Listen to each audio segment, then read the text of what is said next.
Assalamualaikum warahmatullahi wabarakatuh. Hai, apa kabar teman-teman? Semoga dalam keadaan sehat walafiat ya. Amin, amin, ya rabbal alamin.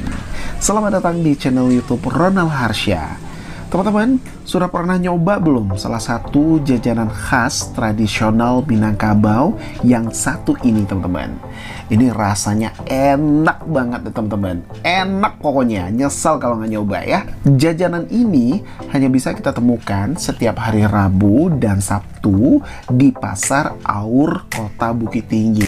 Uni dan Uda ini, teman-teman, mulai berjualan sekitar pukul 2 siang sampai sore. Ya jelas nih teman-teman, kalau seandainya teman-teman pengen nyoba ini, benar-benar butuh kesabaran untuk menunggu karena antri banget nih teman-teman. Makin sore makin rame soalnya.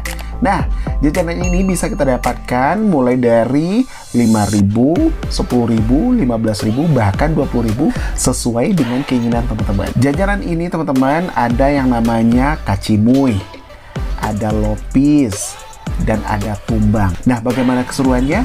Yuk kita lihat videonya.